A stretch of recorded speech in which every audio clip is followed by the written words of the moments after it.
Imagine ಮಾಡ್ಕೊಳ್ಳಿ, ನಿಮ್ಗೊಂದು time mission ಸಿಕ್ಕಿದೆ.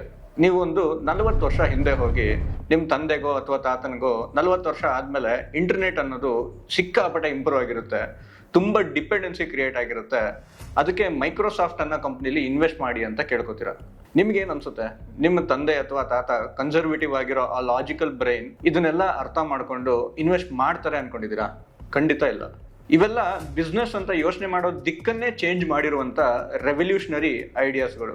ಈ ಕಂಪ್ಯೂಟರ್ ಕ್ರಾಂತಿ ಆಗಲಿ, .com ಕ್ರಾಂತಿ ಆಗಲಿ, ಅಥವಾ ಈಗ ನಾವೇನು ರೀಸೆಂಟ್ ಆಗಿ ನೋಡ್ತಾ ಇದೀವಲ್ಲ ಈ AI ಅನ್ನೋ ಕ್ರಾಂತಿ ಆಗಲಿ, ಇದೇ ತರ ಕ್ರಾಂತಿಗಳು ಈ ಬಿಸ್ನೆಸ್ ಮಾಡೋ ಒಂದು ಕಾನ್ಸರ್ವೇಟಿವ್ ಮೆಥಡ್ನೇ ಚೇಂಜ್ ಮಾಡ್ಬಿಟ್ಟಿದಾವೆ. ಇದೇ ತರ ನೆಕ್ಸ್ಟ್ ಯಾವ್ದು ಬರ್ಬೋದು? ನಿಮ್ಮೆಲ್ಲರೊಳಗೂ ಈ ಒಂದು ಕ್ವಶನ್ ಖಂಡಿತವಾಗ್ಲೂ ಇದ್ದೇ ಇರುತ್ತೆ, ಯಾವ್ದು ಬರ್ಬೋದು ಅಂತ.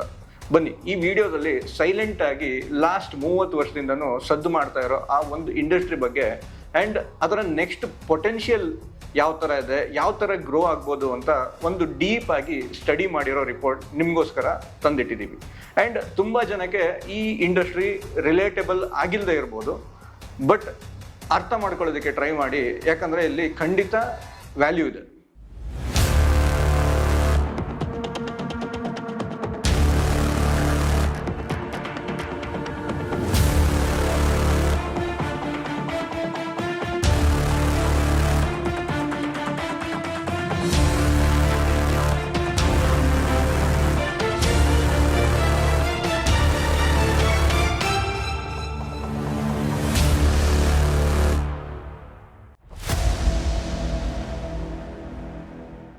ಇಲ್ಲಿ ನಾನು ಎಷ್ಟು ದೊಡ್ಡ ಇಂಡಸ್ಟ್ರಿ ಬಗ್ಗೆ ಮಾತಾಡ್ತಾ ಇದ್ದೀನಿ ಅಂತ ನಿಮ್ಗೆ ಅರ್ಥ ಆಗ್ಬೇಕಂದ್ರೆ ಒಂದು ಕಾಂಟೆಕ್ಸ್ಟ್ ಕೊಡ್ತೀನಿ.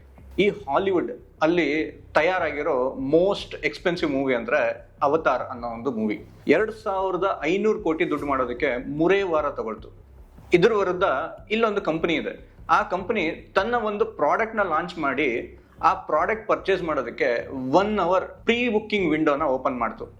ಆ 1 hour ಅಲ್ಲಿ pre booking revenue almost $1 billion ದಾಟುತ್ತೆ ಅಂದ್ರೆ ನಂಬ್ತೀರಾ? ಈ 2 ಎಕ್ಸಾಂಪಲ್ ನಾನು ಎಂಟರ್ಟೈನ್ಮೆಂಟ್ ಸೆಕ್ಟರ್ ಇಂದಾನೆ ತಗೊಂಡಿರೋದು. ಇದು ನಂಬಕ್ಕೆ ಕಷ್ಟ ಆಗ್ಬೋದು, ಆದ್ರೂ ನಂಬಲೇಬೇಕು.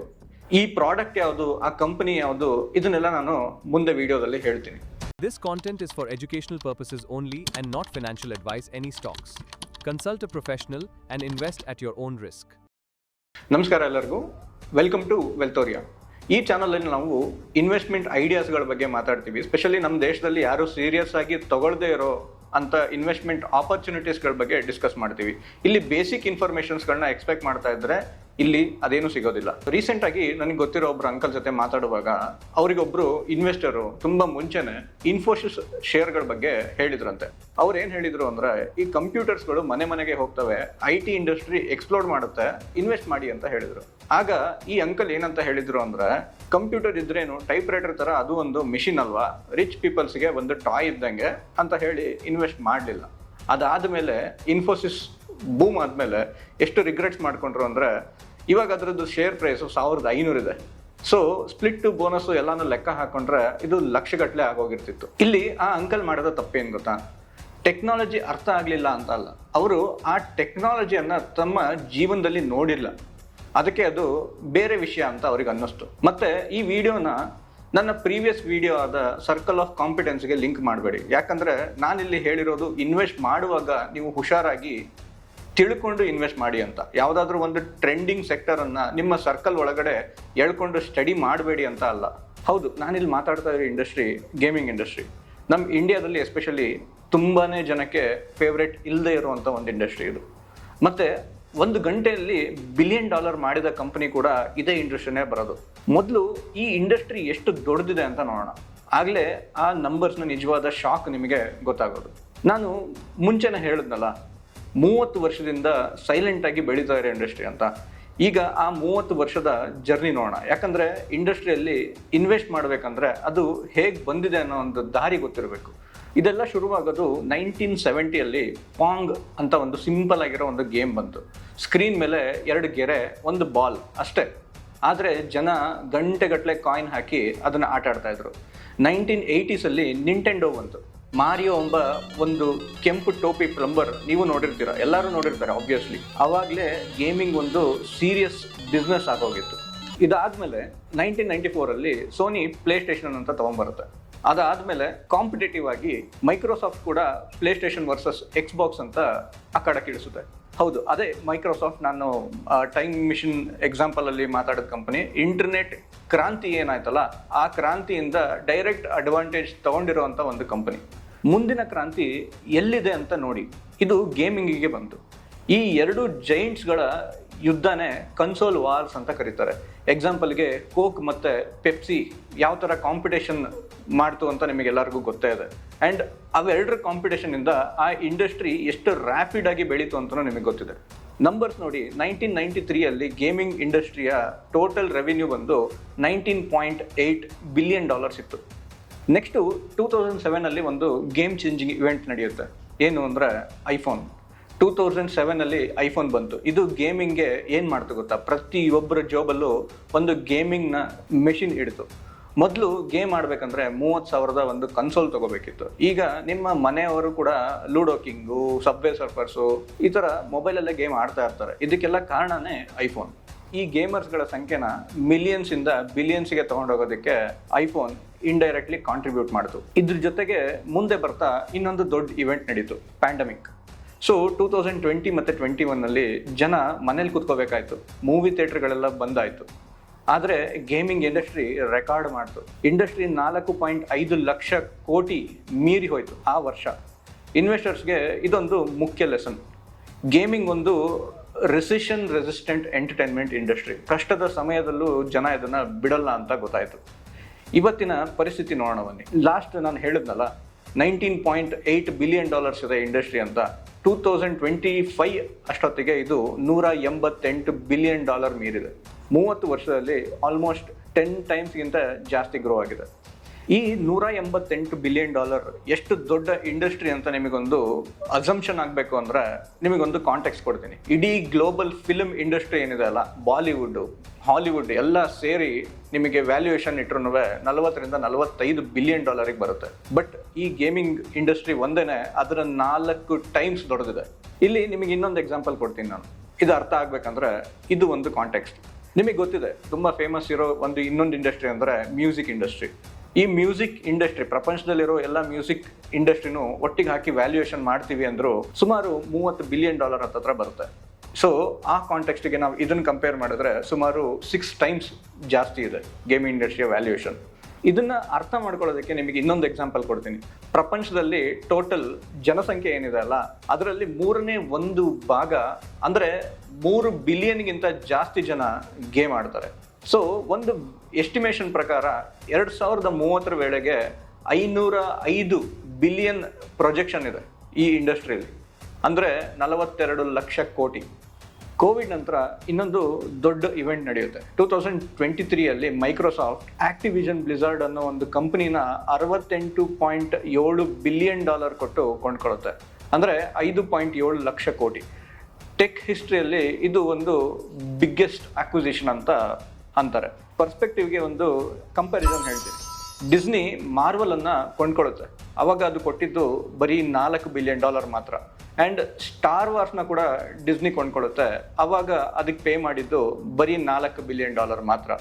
ಒಂದು ಗೇಮಿಂಗ್ ಕಂಪನಿಗೆ ಮೈಕ್ರೋಸಾಫ್ಟ್ ಕೊಟ್ಟಿದ್ದು marvel plus star wars plus ಇನ್ನೂ ಒಂದು 10 ಸ್ಟುಡಿಯೋಸ್ನ ತಗೊಳ್ಳೋ ಅಷ್ಟು ದುಡ್ಡನ್ನ. ಇದೆಲ್ಲ ಕೇಳಿಸ್ಕೊಂಡ್ಮೇಲೆ ನಿಮಗೂ ಅನ್ನಿಸ್ಬೋದು ಇಷ್ಟು ದೊಡ್ಡ ಇಂಡಸ್ಟ್ರಿ, ಆದರೆ CNBC ಆಗಲಿ ET ಮಾರ್ಕೆಟ್ ಆಗಲಿ ಇದ್ರ ಬಗ್ಗೆ ಯಾರು ಜಾಸ್ತಿ ಚರ್ಚೆ ಮಾಡೋದೇ ಇಲ್ಲ. ಎಷ್ಟು ಸತಿ ಕೇಳಿಸ್ಕೊಂಡಿರ್ತೀರಾ ಈ ವಿಷಯಗಳ ಬಗ್ಗೆ ಮಾತಾಡೋದು? Almost zero. ಈ ಇಂಡಸ್ಟ್ರಿ ದುಡ್ಡು ಹೇಗೆ ಮಾಡುತ್ತೆ ಅಂತ ಮೊದಲು ಅರ್ಥ ಮಾಡ್ಕೊಳ್ಳೋಣ, ಆಮೇಲೆ ಆ ಮಿಸ್ಟ್ರಿ ಕಂಪನಿ ಹತ್ರ ಹೋಗೋಣ. ಒಂದು ಸೆಕ್ಟರಲ್ಲಿ ಇನ್ವೆಸ್ಟ್ ಮಾಡೋದಕ್ಕಿಂತ ಮುಂಚೆ ಆ ಸೆಕ್ಟರ್ ಬಗ್ಗೆ ತಿಳ್ಕೋಬೇಕು. ಹಾಗೆ ಒಂದು ಕಂಪನಿಯಲ್ಲಿ ಇನ್ವೆಸ್ಟ್ ಮಾಡೋ ಬದಲು ಆ ಕಂಪನಿ ಹೇಗೆ ದುಡ್ಡು ಮಾಡುತ್ತೆ ಅನ್ನೋದು ಗೊತ್ತಿರಬೇಕು. ಈ ಗೇಮಿಂಗ್ ಇಂಡಸ್ಟ್ರಿಯಲ್ಲಿ 4 ಮೇನ್ ಬಿಸ್ನೆಸ್ ಮಾಡೆಲ್ಗಳಿದ್ದಾವೆ. ಸಿಂಪಲ್ ಆಗಿ ಎಕ್ಸ್ಪ್ಲೈನ್ ಮಾಡ್ತೀನಿ ನಾನು. ಇಲ್ಲಿ ಮೊದಲನೇ ಮಾಡೆಲ್ಲು ಪ್ರೀಮಿಯಂ, ಅಂದರೆ ಒನ್ ಟೈಮ್ ಇನ್ವೆಸ್ಟ್ಮೆಂಟ್. ಇಲ್ಲಿ ಮೂವಿ ಟಿಕೆಟ್ಗಳ ಥರ $200, $250 ಇರೋದಿಲ್ಲ. 5,000, 6,000 ಈ ಥರ ಒಂದು ಗೇಮ್ನ ಬೈ ಮಾಡೋದಕ್ಕೆ ಚಾರ್ಜಸ್ ಇರುತ್ತೆ. ಇದು ಒನ್ ಟೈಮ್ ಕೊಟ್ಟರೆ ವರ್ಷ ಪೂರ್ತಿ ಅಥವಾ ಲೈಫ್ ಟೈಮ್ ಪೂರ್ತಿ ಅದಕ್ಕೆ ಆಕ್ಸೆಸ್ ಇರುತ್ತೆ. ಇದು ಹೇಗೆ ವರ್ಕ್ ಆಗುತ್ತೆ ಅಂದರೆ ಸೇಮ್ ಮೂವಿ ಇಂಡಸ್ಟ್ರಿ ಥರನೇ. ಈಗ ಒಂದು ಹಿಟ್ ಮೂವಿ ಬಂತು ಅಂದರೆ ಯಾವ ಥರ ಜನ ಮುಗಿಬಿದ್ದು ಬೈ ಮಾಡ್ತಾರೋ ಇಲ್ಲೂ ಅದೇ ಥರನೇ. ಒಂದು ಒಳ್ಳೆ ಗೇಮ್ ಅನೌನ್ಸ್ ಆಯಿತು ಅಂದರೆ ರೆವಿನ್ಯೂ ಜಾಸ್ತಿ ಇರುತ್ತೆ. ಎರಡನೇ ಮಾಡೆಲ್ ಫ್ರೀಮಿಯಂ. ಫ್ರೀಮಿಯಂ ಅಂದರೆ ಈ ಮೊಬೈಲ್ ಗೇಮ್ಸ್ಗಳಲ್ಲಿ ನೀವು ಕ್ಯಾಶುವಲ್ ಆಗಿ ನೋಡ್ತಿರ್ತೀರಲ್ಲ, ಪ್ಲೇಸ್ಟೋರಲ್ಲಿ ಇದನ್ನು ಫ್ರೀಯಾಗಿ ಬೈ ಮಾಡ್ಬೋದು. ಆದರೆ ಒಳಗಡೆಗೆ ನೀವು ಅದಕ್ಕೆ ಎಕ್ಸ್ಟ್ರಾ ಪೇ ಮಾಡಿ, ಇದಕ್ಕೆ ಎಕ್ಸ್ಟ್ರಾ ಪೇ ಮಾಡಿ, ಈ ಥರ ಚಾರ್ಜಸ್ಗಳನ್ನ ಮಾಡ್ತಾರೆ. ಎಕ್ಸಾಂಪಲ್ಗಳಿಗೆ ಸ್ಪೆಷಲ್ ಐಟಮ್ಸ್ಗಳು, ಎಕ್ಸ್ಟ್ರಾ ಲೈಫ್ ಯೂಸ್ ಮಾಡೋದಕ್ಕೆ, ಸ್ಕಿನ್ಸ್ಗಳು, ಕ್ಯಾರೆಕ್ಟರ್ಗಳಿಗೆ ಹೊಸ ಬಟ್ಟೆ, ಸ್ಕಿನ್ಸ್ ಅಂದರೆ ಲಿಟ್ರಲಿ ಅಲ್ಲಿರೋ ಕ್ಯಾರೆಕ್ಟರ್ಗಳಿಗೆ ಹೊಸ ಬಟ್ಟೆಗಳಿಗೋಸ್ಕರ ಖರ್ಚು ಮಾಡಿ ಅಂತ ಕೇಳ್ತಾರೆ. ಸೊ ನೀವಿಲ್ಲಿ ಕೇಳ್ಬೋದು, ಯಾರು ಈ ವರ್ಚುವಲ್ ಬಟ್ಟೆಗಳಿಗೆಲ್ಲ ದುಡ್ಡು ಕೊಡ್ತಾರೆ ಅಂತ. ಸೊ ಇಲ್ಲೊಂದು ನಿಮಗೊಂದು ನಂಬರ್ಸ್ ಹೇಳ್ತೀನಿ. ಕ್ಯಾಂಡಿ ಕ್ರಶ್ ಅನ್ನೋ ಒಂದು ಫೇಮಸ್ ಗೇಮ್ ನಿಮಗೆಲ್ಲರಿಗೂ ಗೊತ್ತಿರುತ್ತೆ. ಇದೇ ರೆವಿನ್ಯೂ ಮಾಡೆಲಲ್ಲಿ ಲೈಫ್ ಟೈಮ್ $20 ಬಿಲಿಯನ್ ಜಾಸ್ತಿ ದುಡ್ಡು ಮಾಡಿದೆ ಈ ಒಂದು ಚಿಕ್ಕ ಪಜಲ್ ಗೇಮ್. ಮೂರನೇ ಮಾಡೆಲ್ ಲೈವ್ ಸರ್ವಿಸ್. ಇದು ಇನ್ವೆಸ್ಟರ್ಸ್ಗೆ ಮೋಸ್ಟ್ ಇಂಪಾರ್ಟೆಂಟ್ ಮಾಡೆಲ್. ಒಂದು ಮೂವಿ ತನ್ನ ರೆವಿನ್ಯೂನ 90% ಮೊದಲನೇ ತಿಂಗಳಲ್ಲೇ ಮಾಡುತ್ತೆ, ಆದರೆ ಇದಾದ್ಮೇಲೆ ಮುಗೀತು. ಆದರೆ ಕೆಲವು ಗೇಮ್ಗಳು ರಿಲೀಸ್ ಆಗಿ 10 ವರ್ಷ ಆದರೂ ಪ್ರತಿ ತಿಂಗಳು ದುಡ್ಡು ಮಾಡ್ತಾನೆ ಇರ್ತವೆ. Online models, virtual items, monthly subscriptions ಮುಖಾಂತರ. ಇನ್ವೆಸ್ಟರ್ಸ್ ಭಾಷೆಯಲ್ಲಿ ಇದು ರಿಕರಿಂಗ್ ರೆವಿನ್ಯೂ ಅಂತಾರೆ. ಒಂದು ಪ್ರಾಡಕ್ಟ್ 10 ವರ್ಷ ಪ್ಲಸ್ ಕ್ಯಾಶ್ ಫ್ಲೋ ತರ್ತಾ ಇದೆ ಅಂದರೆ FMCG ಥರ ರಿಪೀಟ್ ಪರ್ಚೇಸ್ ಆಗ್ತಾ ಇದೆ ಅಂದರೆ ಸಾಫ್ಟ್ವೇರ್ನ ಮಾರ್ಜಿನ್ಸ್ ಜೊತೆಗೆ ಇಂಥ ಬಿಸ್ನೆಸ್ ಕ್ವಾಲಿಟಿ ಸಿಗೋದು ತುಂಬಾ ಕಷ್ಟ. ಹಾಗೆ ಇಲ್ಲಿ ಇನ್ನೊಂದು ಮಾಡೆಲ್ ಬರುತ್ತೆ, ಇಂಪಾರ್ಟೆಂಟ್ ಮಾಡೆಲ್, ಸಬ್ಸ್ಕ್ರಿಪ್ಷನ್ ಮಾಡೆಲ್ ಅಂತ. ಇದು ಯಾವ ಥರ ವರ್ಕ್ ಆಗುತ್ತೆ ಅಂದರೆ, ನೀವು ನೆಟ್ಫ್ಲಿಕ್ಸ್ ಅಥವಾ ಅಮೆಝಾನ್ ಪ್ರೈಮಲ್ಲಿ ನೀವು ಸಬ್ಸ್ಕ್ರಿಪ್ಷನ್ ತೊಗೊಂಡಿರ್ತೀರಾ, ನಿಮಗೆ ಅಲ್ಲಿ ಗೊತ್ತಾಗಿರುತ್ತೆ. ಇಲ್ಲಿ ಒಂದು ಮೂವಿಗಳ ಡೇಟಾಬೇಸ್ ಇರುತ್ತೆ. ಅದೇ ಥರನೇ Xbox-ಅಲ್ಲಿ ಗೇಮ್ ಪಾಸ್ ಅಂತ ಇದೆ. ಇಲ್ಲಿ ಗೇಮ್ಗಳ ಡೇಟಾ ಇರುತ್ತೆ, ಇದ್ರದ್ದು ಆಕ್ಸೆಸ್ನ ಕೊಡ್ತಾರೆ ಸಬ್ಸ್ಕ್ರೈಬ್ ಆದವರಿಗೆ. ಸೊ ಇದು ಎಷ್ಟು ದೊಡ್ಡದಿದೆ ಅಂದರೆ, ಈಗ ಆಕ್ಟಿವ್ಲಿ 30 ಮಿಲಿಯನ್ಗಿಂತ ಜಾಸ್ತಿ ಸಬ್ಸ್ಕ್ರೈಬರ್ಸ್ ಮಂತ್ಲಿ ಪೇ ಮಾಡ್ತಾನೆ ಇದ್ದಾರೆ. ಇದು ತುಂಬಾನೇ ಅಡ್ವಾಂಟೇಜ್ ಸಿಗೋವಂಥ ರಿಕರಿಂಗ್ ರೆವಿನ್ಯೂ. ಇದು ನಾನು ಈಗೇನು ಹೇಳಿದ್ನಲ್ಲ, ಇದು 4 ರೆವಿನ್ಯೂ ಮಾಡೆಲ್ ಇಲ್ಲ ಇಲ್ಲಿ. ಇದೆಲ್ಲದ್ರ ಜೊತೆಗೆ esports revenue, sponsorships revenue, tournament ಟಿಕೆಟ್ಸ್ಗಳನ್ನ ಸೆಲ್ ಮಾಡ್ತಾರೆ, ಸ್ಟ್ರೀಮಿಂಗ್ ರೈಟ್ಸ್ಗಳಿರುತ್ತೆ. ಈಗ IPL ಯಾವ ಥರ ನಿಮಗೆ ಸ್ಟ್ರೀಮಿಂಗ್ ರೈಟ್ಸ್ಗಳನ್ನ ಇಶ್ಯೂ ಮಾಡುತ್ತೋ, ಇಲ್ಲೂ ಅದೇ ಥರನೇ ನಡೆಯುತ್ತೆ. ಮೀಡಿಯಾ ಬಿಸ್ನೆಸ್ ನಡೆಯುತ್ತೆ. ಇದೇ ರೀತಿ ಈ ಸ್ಪೋರ್ಟ್ಸ್ ಗೇಮಿಂಗ್ನ ಸ್ಪೆಕ್ಟೇಟರ್ ಸ್ಪೋರ್ಟ್ಸ್ ಥರ ಪ್ಲ್ಯಾನ್ ಮಾಡಿಕೊಂಡು ತೊಗೊಂಡು ಹೋಗ್ತಾ ಇದೆ. ಆ್ಯಂಡ್ ಇನ್ನೊಂದು ಇಂಪಾರ್ಟೆಂಟ್ ವಿಷಯನ ನೀವು ಅರ್ಥ ಮಾಡ್ಕೋಬೇಕು. ಯಾಕಂದರೆ ನೀವು ಅಂದ್ಕೊಂಡಿರೋಷ್ಟು ಈಸಿ ಇಲ್ಲ ಈ ಇಂಡಸ್ಟ್ರಿನ ಅರ್ಥ ಮಾಡ್ಕೊಳ್ಳೋದು. ತುಂಬ ಜನ ಇನ್ವೆಸ್ಟರ್ಸ್ ಇಲ್ಲೇ ತಪ್ಪು ಮಾಡೋದು. ಇಲ್ಲಿ ಜನರಲಿ ಒಂದು ತಪ್ಪು ತಿಳುವಳಿಕೆ ಇದೆ. ಏನಂದರೆ, ಗೇಮಿಂಗ್ ಅಂದರೆ ಎಲ್ಲನೂ ಜನರಲೈಸ್ ಮಾಡಿಬಿಡ್ತಾರೆ. ಹಾಗಿಲ್ಲ ಆ್ಯಕ್ಚುಯಲ್ ಆಗಿ.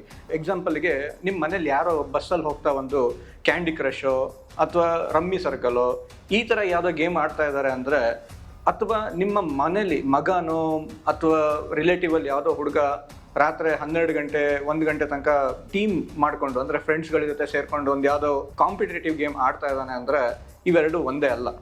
ನಿಮಗೆ ಅನಾಲಜಿ ಕೊಡಬೇಕಂದ್ರೆ ಕ್ರಿಕೆಟ್ನೇ ತಗೊಳ್ಳಿ. ಬೀದಿ ಕ್ರಿಕೆಟ್ ಅಥವಾ IPL ಎರಡೂ ಒಂದೇನಾ? ನೀವೇ ಹೇಳಿ. ಇದೇ ಥರನೇ ಇಲ್ಲೂ. ಆದರೆ ಎಕಾನಮಿಕ್ಸ್ ಕಂಪ್ಲೀಟ್ಲಿ ಡಿಫ್ರೆಂಟ್ ಇದೆ. ಅದೇ ರೀತಿಯೇ ಈ ಮೊಬೈಲ್ ಗೇಮಿಂಗ್ ಅಥವಾ PC ಗೇಮಿಂಗಿಗಿರೋ ಡಿಫ್ರೆನ್ಸು.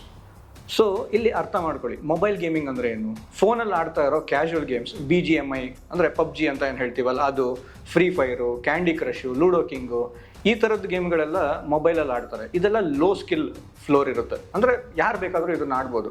ಡೌನ್ಲೋಡ್ ಕೂಡ ಫ್ರೀಯಾಗಿ ಮಾಡ್ಕೋಬೋದು. ಸೊ ಇಲ್ಲಿ ಪ್ರೀಮಿಯಂ ಮಾಡೆಲ್ ವರ್ಕ್ ಆಗುತ್ತೆ. ಕೋಟಿಗಟ್ಟಲೆ ಯೂಸರ್ಸ್ ಇರ್ತಾರೆ ಆ್ಯಂಡ್ ಪ್ರತಿ ಯೂಸರಿಂದನೂ ಒಂದು ಚಿಕ್ಕದಾಗಿ ಏನಾದರೂ ಒಂದು ಕಲೆಕ್ಷನ್ ಮಾಡ್ತಾನೆ ಇರ್ತಾರೆ. ಇಂಡಿಯಾದ ಈ ಗೇಮಿಂಗ್ ಇಂಡಸ್ಟ್ರಿಯಲ್ಲಿ ಮೆಜಾರಿಟಿ ರೆವಿನ್ಯೂ ಅಂದರೆ ಆಲ್ಮೋಸ್ಟ್ 80% ರೆವಿನ್ಯೂ ಈ ಮೊಬೈಲ್ ಗೇಮ್ಸಿಂದನೇ ಬರ್ತಾ ಇದೆ. ಕಾಂಪಿಟೇಷನ್ ತುಂಬಾ ಜಾಸ್ತಿ ಇರುತ್ತೆ. ಪ್ರತಿ ವಾರ ಸಾವಿರಾರು ಗೇಮರ್ಸ್ಗಳು ಬರ್ತಾನೆ ಇರ್ತಾರೆ. ಆ್ಯಂಡ್ ಇದನ್ನ ಯಾರು ಅಷ್ಟು ಸೀರಿಯಸ್ ಆಗಿ ತೊಗೊಳ್ಳೋದು ಇಲ್ಲ. ಇದರ ಅಗೇನೆಸ್ಟ್ ಆಗಿ ನಾವು ಕಾಂಪಿಟೇಟಿವ್ ಗೇಮಿಂಗ್ ಅಂತ ಏನಿದೆ ಅಲ್ಲ, ಈ ಕಾನ್ಸೆಪ್ಟ್ ಬಗ್ಗೆ ಮಾತಾಡೋಣ. ಇದು ಮೊಬೈಲ್ ಗೇಮ್ ಥರ ನಿಮಗೆ ಈಸಿಯಾಗಿ ಆಟ ಆಡೋದಕ್ಕಾಗಲ್ಲ. ಇದಕ್ಕೆ ಪ್ರಾಪರ್ ಆಗಿರೋ ಒಂದು ಸೆಟಪ್ ಬೇಕು. ಆ್ಯಂಡ್ ಇಲ್ಲಿ ನಿಮಗೆ ಸ್ಕಿಲ್ ಕೂಡ ತುಂಬಾ ಇಂಪಾರ್ಟೆಂಟ್ ಆಗುತ್ತೆ. ಅಂದರೆ ರಿಫ್ಲೆಕ್ಸ್ ಆಗಲಿ, ಹ್ಯಾಂಡ್ ಟು ಐ ಕೋಆರ್ಡಿನೇಷನ್ಗಳಾಗಲಿ, ಸ್ಟ್ರಾಟಜಿಕಲ್ ಪೊಸಿಷನ್ಸ್ಗಳಾಗಲಿ, ಇವೆಲ್ಲ ತುಂಬ ಇಂಪಾರ್ಟೆಂಟ್ ಆಗುತ್ತೆ. ಎಕ್ಸಾಂಪಲ್ಗೆ ಈಗ ಚಾಲ್ತಿಯಲ್ಲಿರೋ ವ್ಯಾಲರೆಂಟ್ ಆಗಲಿ, ಕೌಂಟರ್ ಸ್ಟ್ರೈಕ್ CS2 ಆಗಲಿ, ಡೋಟಾ 2 ಆಗಲಿ, ಲೀಗ್ ಆಫ್ ಲೆಜೆಂಡ್ಸ್ ಆಗಲಿ, ಇವೆಲ್ಲದಕ್ಕೂ ಒಂದು ಸೀರಿಯಸ್ ಆಗಿರೋ ಸ್ಕಿಲ್ಸ್ ಬೇಕು.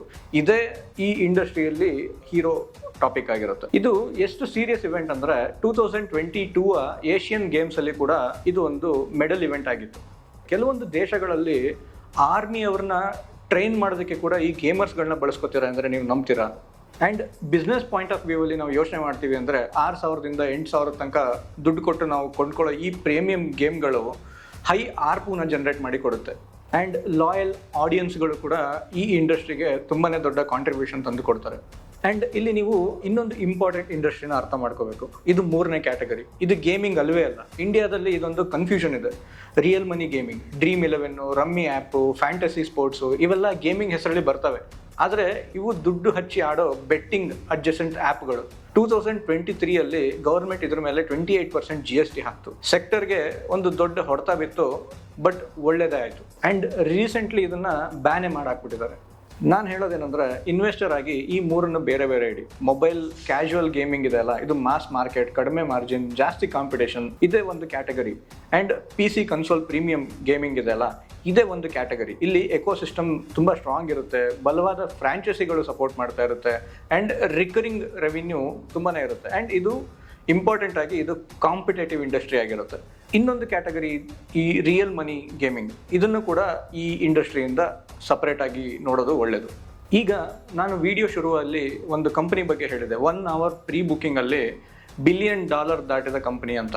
ಅದು ನೆನಪಿದೆ ಅಲ್ವಾ? ಆ ಕಂಪನಿ ಹೆಸರು ರಾಕ್ ಸ್ಟಾರ್ ಗೇಮ್ಸ್ ಅಂತ. ಆ ಪ್ರಾಡಕ್ಟ್ನ ಹೆಸರು GTA 6 ಗ್ರ್ಯಾಂಡ್ ಥೆಫ್ಟ್ ಆಟೋ 6 ಅಂತ. ಜೂನ್ 25, 2026 ಅವತ್ತಿನ ದಿನ GTA 6ನ ಪ್ರೀ ಆರ್ಡರ್ಗೆ ಅಂತ ಒಂದು ವಿಂಡೋ ಓಪನ್ ಮಾಡಿದ್ರು. 1 ಗಂಟೆಯಲ್ಲಿ $1 billion ಅಂದರೆ 8,300 ಕೋಟಿ. ಈಗ ಆ ಅವತಾರ್ ಕಂಪ್ಯಾರಿಸನ್ ಮತ್ತೆ ನೆನಪು ಮಾಡ್ಕೊಳ್ಳಿ. ಅವತಾರ್ 2,500 ಕೋಟಿ ಮಾಡೋದಕ್ಕೆ 3 ವಾರ ತಗೊಳ್ತು. ಗೇಮ್ ಇನ್ನೂ ರಿಲೀಸೇ ಆಗಿಲ್ಲ, ಬರೀ 1 ಗಂಟೆ ಮಟ್ಟಿಗೆ ಪ್ರೀ ಬುಕ್ಕಿಂಗ್ ವಿಂಡೋನ ಓಪನ್ ಮಾಡಿದ್ದಷ್ಟೇ. ಹಾಗಾದರೆ ಏನಿದು GTA ಅಂದರೆ ಗ್ರ್ಯಾಂಡ್ ಥೆಫ್ಟ್ ಆಟೋ ಅಂತ. ಇದು ಒಂದು ಗೇಮ್. ಇದು ಒಂದು ಸಿಟಿಲಿ ನಡೆಯುತ್ತೆ. ಇಲ್ಲೊಬ್ಬ ಕ್ಯಾರೆಕ್ಟರ್ ಇರ್ತಾನೆ. ಆ ಕ್ಯಾರೆಕ್ಟ್ರು ಎಲ್ಲ ಕೆಲಸನೂ ಮಾಡ್ಬೋದು. ಅಂದರೆ ಕಾರ್ ಓಡಿಸ್ಬೋದು, ಪೊಲೀಸ್ ಸ್ಟೇಷನ್ಗೆ ಹೋಗ್ಬೋದು, ಫ್ಲೈಟ್ ಓಡಿಸ್ಬೋದು, ನೆಲದ ಮೇಲೆ ಓಡಾಡ್ಬೋದು, ನೀರಲ್ಲಿ ಓಡಾಡ್ಬೋದು, ಗಾಳೀಲಿ ಕೂಡ ಓಡಾಡ್ಬೋದು. ಅಷ್ಟು ಒಂದು ಫ್ರೀಡಮ್ ಇರುತ್ತೆ. ಸೊ ಇಲ್ಲಿ ಮಿಷನ್ಸ್ಗಳಿರುತ್ತೆ, ಏನಾದ್ರು ಟಾಸ್ಕ್ಗಳಿರುತ್ತೆ, ಮಿಷನ್ಸ್ಗಳಿರುತ್ತೆ, ಕ್ವೆಸ್ಟ್ಗಳಿರುತ್ತೆ. ಅದನ್ನು ಕಂಪ್ಲೀಟ್ ಮಾಡೋದೇ ಈ ಗೇಮ್ನ ಕೋರ್ ಅಜೆಂಡಾ. ಈಗ GTA 6ನ ರಿಲೀಸ್ ಮಾಡೋದಕ್ಕೆ ಹೊರಟಿದ್ದಾರೆ. ಇದಕ್ಕಿಂತ ಮುಂಚೆ ಬಂದ GTA 5 ಕತೆ ನೋಡೋಣ. 2013 ಇದನ್ನು ರಿಲೀಸ್ ಮಾಡ್ತಾರೆ. ಮೊದಲ 3 ದಿನದಲ್ಲೇ $1 billion ಕಲೆಕ್ಷನ್ ಮಾಡುತ್ತೆ. ಇಲ್ಲಿವರೆಗೂ 200ಕ್ಕಿಂತ ಜಾಸ್ತಿ ಮಿಲಿಯನ್ ಕಾಪೀಸ್ಗಳು ಸೆಲ್ ಆಗಿದೆ. Life time revenue $8 billion. ಹಿಸ್ಟ್ರಿಯ biggest movie Avatar $2.9 billion earn ಮಾಡಿರೋದು. ಅಂದರೆ GTA ಅದರ 3 ಪಟ್ಟು ಅರ್ನ್ ಮಾಡಿದೆ. 12 ವರ್ಷ ಹಳೆ ಪ್ರಾಡಕ್ಟ್ ಇನ್ನೂ ಪ್ರತಿ ಕ್ವಾರ್ಟರ್ ರೆವಿನ್ಯೂ ಕೊಡ್ತಾನೆ ಇದೆ. ಇದೇ ಇದರ ಬ್ಯೂಟಿ. ನೆಕ್ಸ್ಟ್ ನಾವು GTA 6ನ ಹೈಪ್ ಬಗ್ಗೆ ಮಾತಾಡೋಣ. ಡಿಸೆಂಬರ್ 2023 ಫಸ್ಟ್ ಟೈಮ್ GTA 6ದು ಟ್ರೈಲರ್ ಹೊರಗಡೆ ಬಂತು. 24 ಅವರ್ಸಲ್ಲಿ 90+ ಮಿಲಿಯನ್ ವ್ಯೂಸ್ ಬಂತು. ಇದು ಒಂದು ನಾನ್ ಮ್ಯೂಸಿಕಲ್ ವಿಡಿಯೋಗೆ ಯೂಟ್ಯೂಬಲ್ಲಿ ಬಂದಿರೋ ಹೈಯೆಸ್ಟ್ ವ್ಯೂಸ್ ಅನ್ನೋ ಒಂದು ರೆಕಾರ್ಡ್ ಕೂಡ ಹೊಂದಿದೆ. ಇದ್ರ ಜೊತೆಗೆ ಪ್ರೊಡಕ್ಷನ್ ಬಜೆಟ್ಸ್ ರಿಪೋರ್ಟ್ಸ್ ಪ್ರಕಾರ $1 to $2 billion ಖರ್ಚಾಗ್ತಾ ಇದೆ. ಅಂದರೆ ಮಾನವನ ಹಿಸ್ಟ್ರಿಯಲ್ಲಿ ಅತಿ ದುಬಾರಿ ಎಂಟರ್ಟೈನ್ಮೆಂಟ್ ಪ್ರಾಡಕ್ಟ್ ಇದು. ಇದು 19th November 2026 ರಿಲೀಸ್ ಆಗ್ತಾ ಇದೆ. ಅನಲಿಸ್ಟ್ಗಳು ಏನು ಪ್ರಿಡಿಕ್ಷನ್ ಮಾಡ್ತಾ ಇದ್ದಾರೆ ಅದನ್ನು ನೋಡೋಣ. ಫಸ್ಟ್ 60 ಡೇಸಲ್ಲಿ $7.6 billion ದಾಟ್ಬೋದು ಅಂತ ಕಾನ್ವೆ ವೆಂಚರ್ಸ್ ಅವರು ಹೇಳ್ತಾ ಇದ್ದಾರೆ. ಇದು ಎಷ್ಟು ದೊಡ್ಡದು ಅಂದರೆ, ಒಂದು ಅಂದಾಜಿಗೆ ಹೇಳ್ತೀನಿ, ಇಡೀ ಇಂಡಿಯಾದಲ್ಲಿ movie box office collection $1.5 billion ದಾಟೋದಿಲ್ಲ. ಈ ಒಂದು ಗೇಮ್ 60 ದಿನದಲ್ಲಿ ಅದರ 5 ಪಟ್ಟು ದುಡ್ಡು ಮಾಡುತ್ತೆ ಅಂದರೆ ನೀವು ಇಮ್ಯಾಜಿನೇಷನ್ ಮಾಡ್ಕೊಳ್ಳಿ. ಇಲ್ಲಿ ನಾವು ಇವಾಗ ಇನ್ವೆಸ್ಟರ್ಸ್ ಆಗಿ ಯೋಚನೆ ಮಾಡೋಣ. ಒಂದು ಇನ್ವೆಸ್ಟ್ಮೆಂಟ್ ಅಥವಾ ಸ್ಟಾಕ್ ಮಾರ್ಕೆಟ್ ಪರ್ಸ್ಪೆಕ್ಟಿವಲ್ಲಿ ಇದನ್ನು ನೋಡೋಣ. ಈ ರಾಕ್ ಸ್ಟಾರ್ ಗೇಮ್ಸ್ ಯಾರ್ದು? Take-Two ಇಂಟರಾಕ್ಟಿವ್ ಅನ್ನೋದು ಒಂದು ಕಂಪನಿ. T2 ಅಂತ ಅದರದ್ದು ಟಿಕ್ಕರ್ ನೇಮ್ ಇದೆ. ನಾಸ್ಡಾಕಲ್ಲಿ ಲಿಸ್ಟ್ ಆಗಿದೆ. ಮಾರ್ಕೆಟ್ ಕ್ಯಾಪ್ $45 billion, ಅಂದರೆ ಸುಮಾರು 3.7 ಲಕ್ಷ ಕೋಟಿ. ಆ್ಯಂಡ್ ಈ ಗೇಮ್ ರಿಲೀಸ್ ಆದರೆ ಬರೀ ಅದೊಂದೇ ಕಂಪ್ನಿ ಲಾಭ ಮಾಡುತ್ತೆ ಅಂತ ಅಂದ್ಕೊಂಡಿದ್ರೆ ಅದು ತಪ್ಪು. ಈಗ GTA 6 ಆಡೋದಕ್ಕೆ ಏನು ಬೇಕು? PlayStation 5 ಬೇಕು. ಇದನ್ನು ಪ್ರೊಡ್ಯೂಸ್ ಮಾಡೋದು ಸೋನಿ ಕಂಪನಿ. ಸೊ ಕನ್ಸೋಲ್ಸ್ಗಳದ್ದು ಸೇಲ್ಸ್ ಕೂಡ ಜಾಸ್ತಿ ಆಗುತ್ತೆ. ಇದರ ನಂತರ PC ವರ್ಷನ್ಗೆ ಬಂದಾಗ ಗ್ರಾಫಿಕ್ ಕಾರ್ಡ್ಗಳು ಅಪ್ಗ್ರೇಡ್ ಆಗ್ತವೆ. ಇದನ್ನು ಮ್ಯಾನುಫ್ಯಾಕ್ಚರ್ ಮಾಡೋದು NVIDIA ಮತ್ತು AMD ಈ ಕಂಪ್ನಿಗಳು. ಆ್ಯಂಡ್ GTA ಕಂಟೆಂಟ್, ಈಗ ಯಾವುದೋ ಒಂದು ಪ್ರಾಡಕ್ಟ್ ರಿಲೀಸ್ ಆಗ್ತಾ ಇದೆ ಅಂದರೆ ಅದ್ರ ಬಗ್ಗೆ ರೀಲ್ಸ್ಗಳು ಮಾಡ್ತಾರೆ, ಯೂಟ್ಯೂಬಲ್ಲಿ ವೀಡಿಯೋಗಳು ಮಾಡ್ತಾರೆ. ಸೊ ಇದನ್ನು ಕೇಟರ್ ಮಾಡೋ ಇಂಡಸ್ಟ್ರಿಗಳಾದ ಯೂಟ್ಯೂಬ್ ಮತ್ತು ಟ್ವಿಚ್ಗಳಿಗೂ ಕೂಡ ಇಲ್ಲಿಂದ ಬೆನಿಫಿಟ್ಸ್ ಇದೆ. ಒಂದು ಬಿಗ್ ಬಜೆಟ್ ಮೂವಿ ಬಂದರೆ ಥಿಯೇಟರ್ಗಳಿಗೆ ಹೇಗೆ ಲಾಭನೋ, ಒಂದು ದೊಡ್ಡ ಗೇಮ್ ಬಂದರೆ ಅದೇ ಥರನೇ ಹಾರ್ಡ್ವೇರ್, ಸಾಫ್ಟ್ವೇರ್, ಮೀಡಿಯಾ, ಕ್ರಿಯೇಟರ್ಸ್, ಇಡೀ ಒಂದು ಚೈನ್ಗೆ ಲಾಭ ಇರುತ್ತೆ. ಜೊತೆಗೆ ವಿಡಿಯೋ ಶುರುವಾದಾಗ ನಾವು ಟೈಮ್ ಮೆಷಿನ್ ಬಗ್ಗೆ ಮಾತಾಡಿದ್ವಿ. ಅಲ್ಲಿ 40 ವರ್ಷ ಹಿಂದೆ ಹೋಗಿದ್ವಿ. ಅದೇ ಟೈಮ್ ಮೆಷಿನಲ್ಲಿ 20 ವರ್ಷ ಮುಂದೆ ಹೋಗೋಣ. ಮುಂದೆ ಹೋದಾಗ ನಮಗೆ ಯಾವುದು ಕ್ರಾಂತಿ ಆಗಿರ್ಬೋದು ಅನ್ಸುತ್ತೆ, ಅದ್ರ ಉತ್ತರ ಹುಡುಕೋದಕ್ಕೆ ಹಿಂದಿನ ಕ್ರಾಂತಿಗಳ ಪ್ಯಾಟ್ರನ್ ನೋಡೋಣ. ಮೊದಲನೇದು .com. 1995ರಲ್ಲಿ ಇಂಟರ್ನೆಟ್ ಬಂತು. ಎಲ್ಲ ಕಂಪನಿಗಳು .com ಅಂತ ಹೆಸರಿಟ್ಕೊಂಡು ಇನ್ವೆಸ್ಟರ್ಸ್ ಕಣ್ಣು ಮುಚ್ಕೊಂಡು ದುಡ್ಡು ಹಾಕ್ತಾ ಇದ್ರು. 2000 ಇಸ್ವಿಲಿ ಈ ಬಬಲ್ ಬರ್ಸ್ಟ್ ಆಯಿತು. ನಾಸ್ಡಾಕ್ 78% ಕ್ರ್ಯಾಶ್ ಆಯಿತು. ಆದರೆ ಗಮನಿಸಿ, ಅಮೆಝಾನ್ ಸರ್ವೈವ್ ಆಯಿತು, ಗೂಗಲ್ ಅದೇ ಟೈಮಲ್ಲೇ ಹುಟ್ಟಿರೋದು.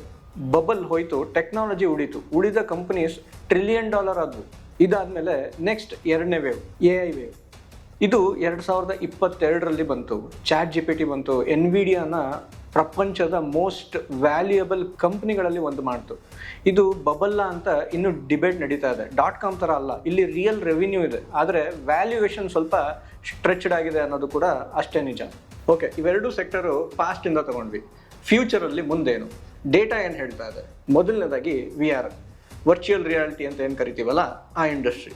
ಕರೆಂಟ್ ಮಾರ್ಕೆಟ್ ವ್ಯಾಲ್ಯೂಯೇಷನ್ ಪ್ರಕಾರ 26.7 ಬಿಲಿಯನ್ ವ್ಯಾಲ್ಯೂಯೇಷನ್ ನಡೀತಾ ಇದೆ. 2034 ಹೊತ್ತಿಗೆ ಇದು $171 ಬಿಲಿಯನ್ ತನಕ ಪ್ರೊಜೆಕ್ಷನ್ ಆಗ್ಬೋದು ಅಂತ ಒಂದು ಅಂದಾಜಿದೆ. ನೆಕ್ಸ್ಟು ಮೆಟಾವರ್ಸ್ ಮಾರ್ಕೆಟ್, $936 ಬಿಲಿಯನ್ ತನಕ ಇದರ ವ್ಯಾಲ್ಯೂಯೇಷನ್ ರೀಚ್ ಆಗುತ್ತೆ 2030 ಹೊತ್ತಿಗೆ ಅಂತ ಇದರ ಎಸ್ಟಿಮೇಷನ್ಸ್ಗಳು ನಡೀತಾ ಇದೆ. ಆ್ಯಪಲ್ 2024ರಲ್ಲಿ ವಿಷನ್ ಪ್ರೋ ಅನ್ನೋ ಒಂದು VR ಹೆಡ್ಸೆಟ್ನ ಲಾಂಚ್ ಮಾಡುತ್ತೆ $3,500ಗೆ. ಆ್ಯಪಲ್ ಒಂದು ಮಾರ್ಕೆಟ್ಗೆ ಬರ್ತಾ ಇದೆ ಅಂದರೆ ಆ ಮಾರ್ಕೆಟ್ಗೆ ಭವಿಷ್ಯ ಇದೆ ಅಂತಲೇ ಅದರ ಅರ್ಥ. ಈಗ ರೋಬೋಲೆಕ್ಸ್, ಮಕ್ಕಳು ಗೇಮ್ಸ್ ಆಡೋ ಮತ್ತು ಗೇಮ್ಸ್ನ ಕ್ರಿಯೇಟ್ ಮಾಡುವಂಥ ಒಂದು ಪ್ಲ್ಯಾಟ್ಫಾರ್ಮ್. NISTಯಲ್ಲಿ ಲಿಸ್ಟೆಡ್ ಆಗಿದೆ. ಅದರೊಳಗೆ ಮಕ್ಕಳು ವರ್ಚುವಲ್ ಆಗಿ ಎಕನಾಮಿಕ್ಸ್ನ ಕಲಿತಿದ್ದಾರೆ ಮತ್ತು ನಡೆಸ್ತಾ ಇದ್ದಾರೆ. ಇದಷ್ಟೇ ಅಲ್ಲ, ನಿಮಗೆ ಇನ್ನೊಂದು ಮಜಾ ಟಾಪಿಕ್ ಹೇಳ್ತೀನಿ. ಫೋರ್ಟ್ನೈಟ್ ಅಂತ ಒಂದು ಗೇಮ್ ಇದೆ. ಆ ಗೇಮ್ ಒಳಗಡೆ ಟ್ರಾವಿಸ್ ಸ್ಕಾಟ್ದು ಒಂದು ವರ್ಚುವಲ್ ಕಾನ್ಸರ್ಟ್ ನಡೆಯುತ್ತೆ. ಈ ವರ್ಚುವಲ್ ಕಾನ್ಸರ್ಟ್ಗೆ ಒಂದೇ ಟೈಮಲ್ಲಿ 12 ಮಿಲಿಯನ್ ಜನಕ್ಕೂ ಜಾಸ್ತಿ ಜನ ಜಾಯಿನ್ ಆಗ್ತಾರೆ. ಇದು ಯಾವ ಸ್ಟೇಡಿಯಮಲ್ಲಿ ಸಾಧ್ಯ ಆಗುತ್ತೆ ನೀವೇ ಅಂದಾಜು ಮಾಡಿಕೊಡಿ. ಈ VR ಕಾನ್ಸೆಪ್ಟಲ್ಲಿ GTA ಯಾಕಿಷ್ಟು ರಿಲೆವೆಂಟ್ ಅಂತ ನೋಡೋಣ. ಈ GTA ಆಲ್ರೆಡಿ ಒಂದು ವರ್ಚುವಲ್ ವರ್ಲ್ಡನ್ನು ಕ್ರಿಯೇಟ್ ಮಾಡಿದೆ ಆ್ಯಂಡ್ ಮಿಲಿಯನ್ಸ್ ಗಟ್ಟಲೆ ಜನ ಆಲ್ರೆಡಿ ಇದರೊಳಗೆ ಆಟ ಆಡ್ತಾ ಬದುಕ್ತಾ ಇದ್ದಾರೆ, ಜೊತೆಗೆ ಪ್ರಾಪರ್ಟಿಗಳನ್ನ ಕೊಂಡ್ಕೋತಾ ಇದ್ದಾರೆ.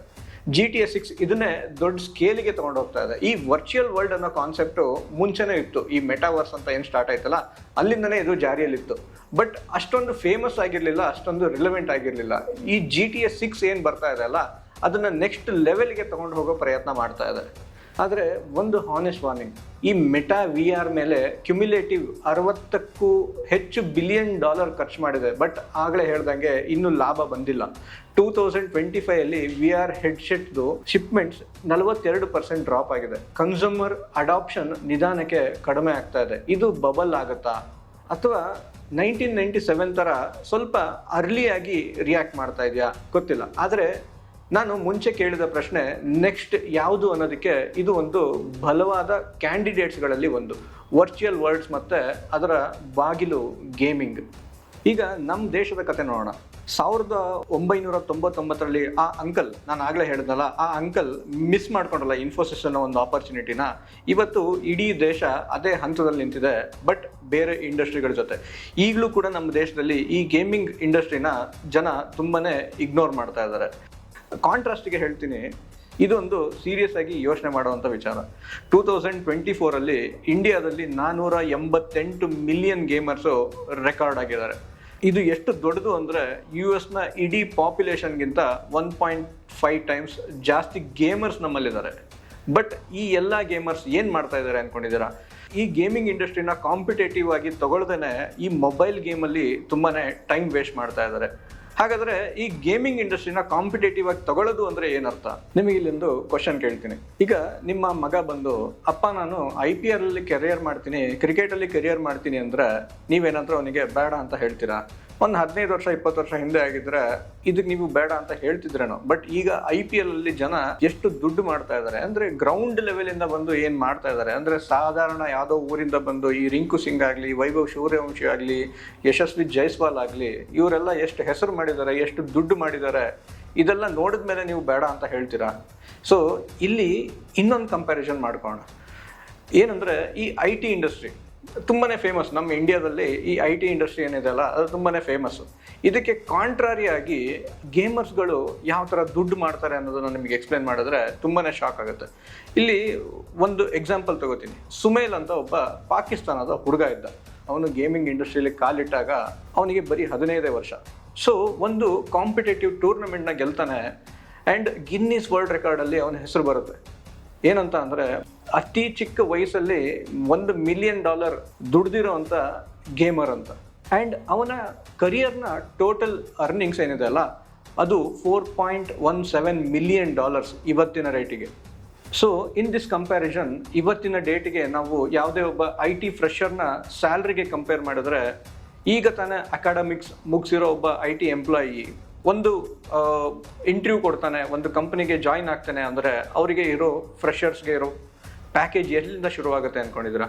3 ರಿಂದ 4 ಲಕ್ಷ ಪರ್ ಆ್ಯನಮ್. ನೆಕ್ಸ್ಟು ಇಲ್ಲಿ ಇನ್ನೊಬ್ಬ ಗೇಮರ್ ಬಗ್ಗೆ ಮಾತಾಡೋಣ. ಬಿಗ್ ಡ್ಯಾಡಿ ಅಂತ, ನೋಟೇಲ್ ಅಂತ ಒಂದು ಗೇಮ್ ಟ್ಯಾಗ್ ಇರುತ್ತೆ. ಇವನ ಕೆರಿಯರಲ್ಲಿ $7 ಮಿಲಿಯನ್ ಜಾಸ್ತಿ ದುಡ್ಡು ಮಾಡಿದ್ದಾನೆ. ಅಂದರೆ 60 ಕೋಟಿಗಿಂತ ಜಾಸ್ತಿ. ಈತ ಕೂಡ ಆಡ್ತಿದ್ದು, ಸುಮೇಲ್ ಆಡ್ತಿದ್ದ ಸೇಮ್ ಗೇಮ್ನೇ, ಡೋಟಾ 2 ಅನ್ನೋ ಗೇಮ್ನ. ಇದೇ ರೀತಿ ಇನ್ನೊಬ್ಬ ಚಿಕ್ಕ ಹುಡುಗ ಇದ್ದಾನೆ, ಅವನ ಹೆಸರು ಡಾಂಕ್ ಅಂತ. CS2 ಇವನು ಆಡೋ ಗೇಮು. ಕೌಂಟರ್ ಸ್ಟ್ರೈಕ್ ಅಂತ ಏನು ಕರಿತೀವಲ್ಲ, ಅದೇ ಗನ್ ಇಟ್ಕೊಂಡು ಶೂಟ್ ಮಾಡ್ತಾ ಇರ್ತಾರಲ್ಲ, ಅದೇ ಗೇಮು. ಈತನಿಗೆ HLTVಯಿಂದ ರೀಸೆಂಟಾಗಿ 2 ಅವಾರ್ಡ್ ಸಿಗುತ್ತೆ ಒಟ್ಟಿಗೆನೆ, 2024 ಅದನ್ನು best player of the year and best rookie of the year ಅಂತ. ಒಬ್ಬ ಪ್ಲೇಯರಿಗೆ 2 ಅವಾರ್ಡ್ ಒಂದೇ ವರ್ಷಕ್ಕೆ ಸಿಗುತ್ತೆ. ಈತನ ಮಂತ್ಲಿ ಸ್ಯಾಲರಿ $25,000 ಜಾಸ್ತಿ. ಇಮ್ಯಾಜಿನ್ ಮಾಡ್ಕೊಳ್ಳಿ, 18 ವರ್ಷದ ಹುಡುಗ $25,000 ಜಾಸ್ತಿ ಪರ್ ಮಂತ್ ದುಡಿತಾನೆ. ಸೊ ಇದೇ ಕಂಪ್ಯಾರಿಸನ್ಗೆ ಒಂದು 20 ವರ್ಷದ IT ಫ್ರೆಷರ್ ಎಂಪ್ಲಾಯಿದು ಸ್ಯಾಲ್ರಿನ ಕಂಪೇರ್ ಮಾಡ್ಕೊಡಿ. 40 ರಿಂದ ಅಬ್ಬಬ್ಬ ಅಂದರೆ 45,000 ಯೂಶ್ವಲಿ ಇರುತ್ತೆ. ನೆಕ್ಸ್ಟು ನಾವು ಇನ್ನೊಂದು ವಿಷಯ ನೋಡೋಣ. ಏನಂದರೆ ಇಲ್ಲಿ ಕೂಡ ಟೀಮ್ಗಳಿರುತ್ತೆ. ನಾವು ಕ್ರಿಕೆಟಲ್ಲಿ ಇಂಡಿಯಾ, ಆಸ್ಟ್ರೇಲಿಯಾ ಯಾವ ಥರ ಟೀಮ್ಗಳಿರುತ್ತಲ್ಲ, ಇಲ್ಲೂ ಕೂಡ ಫ್ರಾಂಚೈಸಿಗಳಿರುತ್ತೆ, ಟೀಮ್ಗಳಿರುತ್ತೆ, ಕಂಟ್ರಿಗಳನ್ನ ಕೂಡ ರೆಪ್ರೆಸೆಂಟ್ ಮಾಡ್ತಾರೆ. ಸೊ ಇಲ್ಲಿ ಒಂದು ಕಂಪ್ಯಾರಿಸನ್ಗೆ ನಾವು ಕ್ರಿಕೆಟ್ ವರ್ಲ್ಡ್ ಕಪ್ಪಲ್ಲಿ ಎಷ್ಟು ಪ್ರೈಸ್ ಮನಿ ಇರುತ್ತೆ ಆ್ಯಂಡ್ ಈ ಒಂದು ಸ್ಪೋರ್ಟ್ಸ್ ಇವೆಂಟಲ್ಲಿ ಎಷ್ಟು ಪ್ರೈಸ್ ಮನಿ ಇರುತ್ತೆ ಅಂತ ನಿಮಗೊಂದು ಎಕ್ಸಾಂಪಲ್ ಮುಖಾಂತರ ತೋರಿಸ್ತೀನಿ. ಸೊ 2023 ICCದು ಕ್ರಿಕೆಟ್ ವರ್ಲ್ಡ್ ಕಪ್ ನಡೀತು. ಆಸ್ಟ್ರೇಲಿಯಾ ಗೆಲ್ತು, ಎಲ್ಲರಿಗೂ ನಿಮಗೆ ಗೊತ್ತಿದೆ. ಸೊ ಆ ಇವೆಂಟ್ನ ಟೋಟಲ್ ಪ್ರೈಸ್ ಪೂಲ್ ಎಷ್ಟಿತ್ತು ಗೊತ್ತಾ? $10 ಮಿಲಿಯನ್. ಸೊ ಗೆದ್ದಿರೋ ಟೀಮ್ಗೆ ಎಷ್ಟು ಕೊಟ್ಟರು ಗೊತ್ತಾ? $4 ಮಿಲಿಯನ್. ಇದರ ಕಂಪ್ಯಾರಿಸನ್ಗೆ 2 ವರ್ಷ ಹಿಂದೆ 2021 ಇದೇ ಈ ಡೋಟಾ 2 ಅನ್ನೋ ಒಂದು ಗೇಮು ಒಂದು ಇವೆಂಟ್ನ ಆರ್ಗನೈಸ್ ಮಾಡುತ್ತೆ. ಪ್ರೈಸ್ ಪೂಲ್ದು ಮನಿ ಎಷ್ಟು ಗೊತ್ತಾ? $40 ಮಿಲಿಯನ್. ಆ್ಯಂಡ್ ವಿನ್ನರ್ಗೆ ಎಷ್ಟು ಕೊಟ್ಟರು ಗೊತ್ತಾ? $18.2 ಮಿಲಿಯನ್. ಸೊ ಒಂದು ವಿಡಿಯೋ ಗೇಮ್ ಟೂರ್ನಮೆಂಟ್ $40 ಮಿಲಿಯನ್ ಅಂದರೆ ಕ್ರಿಕೆಟ್ ವರ್ಲ್ಡ್ ಕಪ್ಪಿಗಿಂತ 4 ಪಟ್ಟು ಜಾಸ್ತಿ. ನೀವಿಲ್ಲಿ ಇನ್ನೊಂದು ಅರ್ಥ ಮಾಡ್ಕೋಬೇಕು. ಕ್ರಿಕೆಟ್ ವರ್ಲ್ಡ್ ಕಪ್ ಗೆದ್ದರೆ 15 ಜನ ಪ್ಲೇಯರ್ಸ್ ಜೊತೆಗೆ ಮತ್ತೆ ಮ್ಯಾನೇಜ್ಮೆಂಟು, ಕೋಚು ಎಲ್ಲರೂ ಕೂಡ ಇಲ್ಲಿ ಹಂಚ್ಕೋತಾರೆ. ಆ್ಯಂಡ್ ಇಲ್ಲಿ ಡೋಟಾ 2 ಏನಾಯಿತು ಅಂದರೆ ಬರೀ 5 ಜನ ಇರ್ತಾರೆ. ಅಲ್ಲೂ ಕೂಡ ಈ ಬಂದಿರೋ ಪ್ರೈಸ್ ಮನಿ ಡಿವೈಡ್ ಆಗುತ್ತೆ. ಡಿವೈಡ್ ಆದ್ರೂ ಹತ್ತತ್ರ $3 ಮಿಲಿಯನ್ ಪ್ರತಿಯೊಬ್ಬ ಪ್ಲೇಯರ್ಸ್ಗೂ ಸಿಕ್ಕಿದೆ. ಆ್ಯಂಡ್ ನೀವಿಲ್ಲಿ ಇನ್ನೊಂದು ಅರ್ಥ ಮಾಡ್ಕೋಬೇಕು, ಇದು ಪ್ರೈಸ್ ಮನಿ ಅಲೋನ್. ಸ್ಯಾಲರೀಸು, ಸ್ಪಾನ್ಸರ್ಶಿಪ್ಸು, ಸ್ಟ್ರೀಮಿಂಗು ಎಲ್ಲ ಇನ್ನೂ ಬೇರೆ ಬೇರೆ ಇದೆ. ಓಕೆ, ಇಷ್ಟೆಲ್ಲ ಹೇಳಿದ್ಮೇಲೆ ನಿಮಗೂ ಸ್ವಲ್ಪ ಅರ್ಥ ಆಗಿರುತ್ತೆ. ಸೊ ನೀವು IPLಗಾದರೆ ನಿಮ್ಮ ಮಗನ ಕಳಿಸ್ತೀರಾ. ಅದೇ ಅವ್ನು ಯಾವುದೋ ಗೇಮ್ ಆಡ್ತಾ ಇದ್ದಾನೆ ಅಂದರೆ ಗೇಮ್ ಆಡಬೇಡ ಅಂತ ಬೈತೀರಾ. ಅವನಿಗೆ ಯಾವ ಗೇಮ್ ಆಡ್ತಾ ಇದ್ದಾನೆ ಅಂತ ನೀವು ಫಸ್ಟು ಅರ್ಥ ಮಾಡ್ಕೊಳ್ಳಿ. ಅವ್ನು ಯಾವುದಾದ್ರೂ ಟೈಮ್ ಪಾಸ್ ಗೇಮ್ ಆಡ್ತಾ ಇದ್ದಾನೆ ಆ್ಯಂಡ್ ಅವನಿಗೆ ಬಿಡೋಕ್ಕಾಗ್ತಾ ಇಲ್ಲ ಅಂದರೆ ಅವನಿಗೆ ಒಂದು ಕಾಂಪಿಟೇಟಿವ್ ಗೇಮ್ ಕಡೆಗೆ ಪುಷ್ ಮಾಡಿ, ಅದರಿಂದ ಬೆನಿಫಿಟ್ಸ್ ಇದ್ದೇ ಇದೆ. ಸೊ ಇಲ್ಲಿ ಕಂಪ್ಯಾರಿಸನ್ಗೆ ಹೇಳೋದಾದರೆ ಈ IT ಜಾಬ್ ಅಂತ ಏನು ಕೆರಿಯರ್ ಸೆಲೆಕ್ಷನ್ ಇದೆ ಅಲ್ಲ, ಅದಕ್ಕಿಂತ ಗೇಮಿಂಗ್ ಇಂಡಸ್ಟ್ರಿಯಲ್ಲಿ ನೀವು ಜಾಸ್ತಿನೇ ದುಡಿಬೋದು. ಇನ್ನೊಂದು ಮೇನ್ ಮಿಸ್ಪರ್ಸೆಪ್ಷನ್ ಇದೆ, ಕಣ್ಣು ಹಾಳಾಗೋಗುತ್ತೆ. ನೀವು 3 ಹೊತ್ತು ಗೇಮ್ ಆಡ್ತಾ ಇದ್ದರೆ ಕಣ್ಣು ಹಾಳಾಗೋಗುತ್ತೆ ಅಂತ. ನೀವು ಕಂಪೇರ್ ಮಾಡಿ, IT ಜಾಬಲ್ಲೂ ಕೂಡ ಇದೇ ತಾನೇ ಆಗೋದು. ನೀವು 3 ಹೊತ್ತು ಸ್ಕ್ರೀನ್ ಮುಂದೆನೇ ಕೂತಿರ್ತೀರಿ. ಜೊತೆಗೆ ಸ್ಟ್ರೆಸ್ ಅನ್ನೋದೇನಿದೆ ಅಲ್ಲ, ಇದು ತುಂಬಾ ಜಾಸ್ತಿ ಎಫೆಕ್ಟ್ ಮಾಡುತ್ತೆ. ಈ ಗೇಮ್ ಆಡೋ ಸಿಚುವೇಶನಲ್ಲಿ ಇದು ಉಲ್ಟಾ ಇರುತ್ತೆ. ಇಲ್ಲಿ ಗೇಮಿಂಗ್ ಅನ್ನೋದು ಆ್ಯಕ್ಚುಲಿ ಒಂದು ಸ್ಟ್ರೆಸ್ ಬಸ್ಟರ್. ಇದ್ರ ಜೊತೆಗೆ ಇನ್ನೂ ಜಾಸ್ತಿ ನಾವು ರಿಯಲ್ ಲೈಫ್ ಕ್ವಾಲಿಟಿಗಳನ್ನ ಕಲಿತೀವಿ. ಅಂದರೆ ಸ್ಪೇಷಿಯಲ್ ಅವೇರ್ನೆಸ್ ಆಗಿರ್ಬೋದು, ರಿಫ್ಲೆಕ್ಸ್ಗಳಾಗಿರ್ಬೋದು, ಅಥವಾ ಒಂದು ಪ್ರೆಷರ್ಡ್ ಸಿಚುವೇಶನ್ ಅಲ್ಲಿ ಯಾವ ತರ ಡಿಸಿಷನ್ಗಳನ್ನ ತಗೋಬೇಕು ಅನ್ನೋದು ಆಗಿರ್ಬೋದು, ಇವೆಲ್ಲ ಸೈಕಲಾಜಿಕಲ್ ಇಂಪ್ರೂವ್ಮೆಂಟ್ಸ್ಗಳು. ಇದೆಲ್ಲ ನಾವು ಇಗ್ನೋರ್ ಮಾಡಿಬಿಡ್ತೀವಿ. ನಮ್ಮ ಪೇರೆಂಟ್ಸ್ ಆಗಿ ಅಥವಾ ನಮ್ಮ ಕೆರಿಯರ್ ಗೋಲ್ಗಳನ್ನ ಸೆಲೆಕ್ಟ್ ಮಾಡೋ ಟೈಮಲ್ಲಾಗಲಿ ಎಲ್ಲ ಟೈಮಲ್ಲೂ ಈ ಮಿಸ್ಟೇಕ್ಸ್ಗಳನ್ನ ಕಾಮನ್ ಆಗಿ ನಾವು ಮಾಡ್ತಾ ಇದ್ದೀವಿ. ಸೊ ಇದನ್ನೇ ನಾವು ಕನ್ಸರ್ವೇಟಿವ್ ಥಿಂಕಿಂಗ್ ಅಂತ ಹೇಳೋದು. ಇಲ್ಲಿವರೆಗೆ ನಾವು ಪಾಸಿಟಿವ್ಸ್ಗಳ ಬಗ್ಗೆ ಮಾತಾಡಿದ್ವಿ, ಆದರೆ ಆ್ಯಸ್ ಎನ್ ಇನ್ವೆಸ್ಟರ್ಸ್ ಇಲ್ಲಿ ಕೆಲವೊಂದು ವಿಷಯಗಳನ್ನ ಕೂಡ ನಾವು ಯೋಚನೆ ಮಾಡಬೇಕಾಗುತ್ತೆ. ಈ ಸರ್ಕಲ್ ಆಫ್ ಕಾನ್ಫಿಡೆನ್ಸ್ನ ಮಾತು, ಸ್ಟಡಿ ಮಾಡದೆ ತಿಳ್ಕೊಳ್ಳದೆ ಯಾವ ಟ್ರೆಂಡ್ ಹಿಂದೆನೂ ಹೋಗಬಾರ್ದು. ಅದಕ್ಕೆ ಈ ರಿಸ್ಕ್ಗಳನ್ನ ಕೂಡ ಪೂರ್ತಿ ಕೇಳಿಸ್ಕೊಳ್ಳಿ. ಇದು ಒಂದು ಹಿಟ್ ಡ್ರಿವನ್ ಬಿಸ್ನೆಸ್. ಗೇಮಿಂಗ್ ಸಹ ಮೂವಿ ತರ, ಒಂದು ಹಿಟ್ ಬಂದ್ರೆ ಭರ್ಜರಿಯಾಗಿ ಲಾಭ ಮಾಡುತ್ತೆ, ಅಂಡ್ ಒಂದು ಫ್ಲಾಪ್ ಆಯ್ತು ಅಂದ್ರೆ ಸ್ಟಾಕ್ ಕೂಡ ಬೀಳುತ್ತೆ. GTA 6 ಕೂಡ 2 ಸತಿ ಡಿಲೇ ಆಗಿದೆ. ಪ್ರತಿ ಸತಿ ಡಿಲೇ ಆದಾಗೂ T2 ಸ್ಟಾಕ್ ರಿಯಾಕ್ಟ್ ಮಾಡಿದೆ. ಸಿಂಗಲ್ ಗೇಮ್ ಕಂಪನೀಸ್ಗಿಂತ ಡೈವರ್ಸಿಫೈಡ್ ಗೇಮ್ ಕಂಪನಿಗಳು ಸುರಕ್ಷಿತ. ಅಂಡ್ ಇಲ್ಲಿ ರೆಗ್ಯುಲೇಷನ್ ರಿಸ್ಕ್ ಕೂಡ ಇದೆ. ಚೈನಾ ಮಕ್ಕಳಿಗೆ ಗೇಮಿಂಗ್ ಟೈಮ್ ಲಿಮಿಟ್ಸ್ನ ಹಾಕ್ತು, ಚೈನೀಸ್ ಗೇಮಿಂಗ್ ಸ್ಟಾಕ್ ಬಿದ್ವು. ಇಂಡಿಯಾದಲ್ಲಿ ಇದೇ ಥರನೇ 28% GST ಹಾಕ್ತು, ಕೊನೆಗೆ ಬ್ಯಾನ್ ಕೂಡ ಮಾಡಾಕ್ತು ರಿಯಲ್ ಮನಿ ಗೇಮಿಂಗ್ನ. ಸೊ ಇಲ್ಲಿ ಕೂಡ ಈ ಸ್ಟಾಕ್ಸ್ಗಳು ರಿಯಾಕ್ಟ್ ಮಾಡಿದ್ವು. ರೆಗ್ಯುಲೇಷನ್ ಯಾವಾಗ ಬೇಕಾದರೂ ಬರ್ಬೋದು, ಎಸ್ಪೆಷಲಿ ಮಕ್ಕಳ ವಿಚಾರದಲ್ಲಿ. ಆ್ಯಂಡ್ ಅಡಿಕ್ಷನ್ ಕನ್ಸರ್ನ್, ನಿಮ್ಮ ವರಿ ಸುಳ್ಳಲ್ಲ, ನೀವು ಬೈಯೋದ್ರಲ್ಲೂ ಸತ್ಯ ಇದೆ, ಒಪ್ಕೋಣ. WHO ಸಹ ಅದೇ ಹೇಳ್ತಾ ಇರೋದು, ಗೇಮಿಂಗ್ ಡಿಸಾರ್ಡರ್ ಅನ್ನೋ ಒಂದು ಹೆಲ್ತ್ ಕಂಡೀಷನ್ ಅಂತ 2019 ಒಪ್ಕೊಂಡಿದೆ. ಬ್ಯಾಲೆನ್ಸ್ ಬೇಕು, ಮನೆಯಲ್ಲೂ ಬ್ಯಾಲೆನ್ಸ್ ಬೇಕು, ಪೋರ್ಟ್ಫೋಲಿಯೋದಲ್ಲೂ ಬ್ಯಾಲೆನ್ಸ್ ಬೇಕು. ಆದರೆ ಒಂದು ಇಂಡಸ್ಟ್ರಿ ಬಗ್ಗೆ ಸೋಷಿಯಲ್ ಕನ್ಸರ್ನ್ ಇರೋದು ಅದು ಇನ್ವೆಸ್ಟ್ ವರ್ತಿ ಅಲ್ಲ ಅನ್ನೋ ಕಾರಣದಕ್ಕೆ ಅಲ್ಲ. ನಿಮಗೆ ಆಲ್ರೆಡಿ ಗೊತ್ತಿದೆ, ಆಲ್ಕೋಹಾಲ್, ಟೊಬ್ಯಾಕೋ ಕಂಪನಿಗಳು ದಶಕಗಳಿಂದ ಟಾಪ್ ಪರ್ಫಾರ್ಮೆನ್ಸ್ ಕೊಡ್ತಾ ಇದ್ದಾವೆ. ಇವನ್ನ ಇಷ್ಟಪಡದವರು ಆ ಫ್ಯಾಕ್ಟ್ನ ಒಪ್ಕೊಳ್ಳೇಬೇಕು, ಒಪ್ಕೋತಾರೆ. ಇನ್ನೊಂದು ವ್ಯಾಲ್ಯೂಯೇಷನ್ ರಿಸ್ಕ್. ಹೈಪ್ನಲ್ಲಿ ಕೊಂಡ್ಕೋಬೇಡಿ. GTA 6 ಲಾಂಚ್ ಸುತ್ತ ಹೈಪ್ ಪೀಕ್ ಆಗಿರುತ್ತೆ, ನ್ಯೂಸ್ನಲ್ಲಿ ಬಂದ ಮೇಲೆ ಕೊಂಡ್ರೆ ಲೇಟ್ ಆಗಿರುತ್ತೆ. ಇದು ಎಲ್ಲ ಸ್ಟಾಕ್ಸ್ಗಳಿಗೂ ಅನ್ವಯ. ಸ್ಟಾಕ್ ಚೆನ್ನಾಗಿದೆ, ಆದರೂ ಯಾವ ಬೆಲೆಗೆ ಕೊಂಡ್ಕೋತೀರಿ ಅನ್ನೋದೇ ಮುಖ್ಯ. ಯಾವ ವ್ಯಾಲ್ಯೂಯೇಷನಲ್ಲಿ ಕೊಂಡ್ಕೊಳ್ಳೋದು ಅದು ತುಂಬಾ ಮುಖ್ಯ ಆಗಿರುತ್ತೆ. ಇನ್ನೊಂದು ಇಂಡಿಯನ್ ಇನ್ವೆಸ್ಟರ್ಸ್ಗೆ ಪ್ರಾಕ್ಟಿಕಲ್ ಪಾಯಿಂಟ್ಸ್ ಏನಂದರೆ, US ಸ್ಟಾಕ್ಸ್ನ ಕೊಳ್ಳೋಕ್ಕೆ ಮುಂಚೆ ಇಂಟರ್ನ್ಯಾಷನಲ್ ಪ್ಲಾಟ್ಫಾರ್ಮ್ಸ್ಗಳು ಬೇಕು. ಕರೆನ್ಸಿ ಕನ್ವರ್ಷನ್, LRS ರೂಲ್ಸ್ಗಳು, US ಟ್ಯಾಕ್ಸಸ್ಗಳ ಬಗ್ಗೆ ತಿಳ್ಕೊಂಡಿರಬೇಕು. ದೊಡ್ಡ ತೊಂದರೆ ಇಲ್ಲ, ಆದರೆ ಗೊತ್ತಿಲ್ಲದೆ ಹೋಗಬೇಡಿ. ನೀವು ರೀಸೆಂಟಾಗಿ ನಮ್ಮ ವೆಬಿನಾರ್ನ ಅಟೆಂಡ್ ಮಾಡಿದರೆ ನಿಮಗಿದೆಲ್ಲ ಅರ್ಥ ಆಗಿರುತ್ತೆ. ನೆಕ್ಸ್ಟು ನಾವು ಆ್ಯಸ್ ಎನ್ ಇನ್ವೆಸ್ಟರ್ ಯಾವ ಥರ ಈ ಇಂಡಸ್ಟ್ರಿನ ನೋಡಬೇಕು, ಈ ಟ್ರೆಂಡನ್ನ ಯಾವ ಥರ ಅರ್ಥ ಮಾಡ್ಕೋಬೇಕು, ಇನ್ವೆಸ್ಟರ್ಸ್ ಆಗಿ ನಮಗೆ ಏನು ಆಪರ್ಚುನಿಟಿ ಇದೆ ಇಲ್ಲಿ 3 ಕ್ಯಾಟಗರಿಗಳನ್ನ ಬೇರೆ ಬೇರೆ ಇಡಿ. ಮೊದಲನೇದಾಗಿ ಮೊಬೈಲ್ ಗೇಮ್ ಬೇರೆ, PC ಗೇಮ್ಗಳು ಬೇರೆ, ಅಂದರೆ ಪ್ರೀಮಿಯಂ ಗೇಮ್ಗಳು ಬೇರೆ, ಆ್ಯಂಡ್ ರಿಯಲ್ ಮನಿ ಗೇಮಿಂಗ್ಗಳು ಬೇರೆ. ಇದನ್ನ ನೀವು ಎಲ್ಲಾನು ಒಂದೇ ತಕಡಿಲಿ ತೂಗೋದು ತುಂಬಾನೇ ತಪ್ಪು. ಆ್ಯಂಡ್ ಗ್ಲೋಬಲ್ ಗೇಮಿಂಗ್ ಸ್ಟಾಕ್ಸ್ನ ವಾಚ್ ಲಿಸ್ಟಲ್ಲಿ ಇಡಿ. ಎಕ್ಸಾಂಪಲ್ಗೆ Take-Two ಇಂಟ್ರಾಕ್ಟಿವ್, ಅಂದರೆ T2 ಅಂತ ಏನು ಹೇಳಿದ್ನಲ್ಲ ಆ ಕಂಪನಿ ಆಗಲಿ, EA ಸ್ಪೋರ್ಟ್ಸ್, EA ಅಂತ ಒಂದು ಲಿಸ್ಟೆಡ್ ಕಂಪನಿ ಇದೆ, ಅದನ್ನಾಗಲಿ, ಮೈಕ್ರೋಸಾಫ್ಟ್ ಆಗಲಿ, ಸೋನಿ ಆಗಲಿ, ನಿಂಟೆಂಡೋ ಆಗಲಿ, ರೋಬ್ಲಾಕ್ಸ್ ಅಂತ ಒಂದು ಕಂಪನಿ ಇದೆ, ಅದನ್ನಾಗಲಿ, ಇವೆಲ್ಲ ವಾಚ್ ಲಿಸ್ಟಲ್ಲಿ ಇಟ್ಕೊಳ್ಳಿ. ಬೈ ಮಾಡೋದಕ್ಕೆಲ್ಲ ಫಸ್ಟ್ ಟ್ರ್ಯಾಕ್ ಮಾಡಿ ಅರ್ಥ ಮಾಡ್ಕೊಳ್ಳಿ. ಇದು ಒಂದು ಹೊಸ ಸರ್ಕಲ್ನ ಕ್ರಿಯೇಟ್ ಮಾಡ್ಕೊಳ್ಳಿ. ಸರ್ಕಲ್ ಆಫ್ ಕಾಂಪಿಟೆನ್ಸ್ ನಾನು ಮಾತಾಡಿದ್ನಲ್ಲ ಲಾಸ್ಟ್ ಟೈಮು, ಆ ಸರ್ಕಲ್ನ ಸ್ಟಡಿ ಮಾಡೋದಕ್ಕೆ ಶುರು ಮಾಡಿ. ಮೂರನೇದಾಗಿ ಇಂಡಿಯಾದಲ್ಲಿ ನೆಕ್ಸ್ಟ್ ಪೈಪ್ಲೈನಲ್ಲಿರೋ IPOಗಳನ್ನ ವಾಚ್ ಮಾಡಿ. ಯಾಕಂದರೆ ಈಗ ಆ್ಯಸ್ ಆಫ್ ನೌ ಯಾವುದೇ ನಮ್ಮ ಇಂಡಿಯನ್ ಮಾರ್ಕೆಟಲ್ಲಿ ಗೇಮಿಂಗ್ ಅಂತ ಸೆಕ್ಟರ್ಗೆ ಲಿಸ್ಟೆಡ್ ಆಗಿರೋ ಯಾವ ಕಂಪನಿಗಳು ಇಲ್ಲ, ಮುಂದೆ ಬರ್ಬೋದು. ಹಾಗಾಗಿ ಈಗಲೇ ಟ್ರ್ಯಾಕ್ ಮಾಡೋದಕ್ಕೆ ಶುರು ಮಾಡಿ. 4ನೇ ಪಾಯಿಂಟ್, November 19, 2026 ಈ ಡೇಟ್ನ ನಿಮ್ಮ ಕ್ಯಾಲೆಂಡರಲ್ಲಿ ಮಾರ್ಕ್ ಮಾಡಿಟ್ಕೊಳ್ಳಿ. ಯಾಕಂದರೆ GTA 6 ಲಾಂಚ್ ಆಗೋದೇ ಆ ದಿನ T2 ಸ್ಟಾಕ್ ಯಾವ ಥರ ರಿಯಾಕ್ಟ್ ಮಾಡುತ್ತೆ, ಗೇಮಿಂಗ್ ಸೆಕ್ಟರ್ ಯಾವ ಥರ ರಿಯಾಕ್ಟ್ ಮಾಡುತ್ತೆ.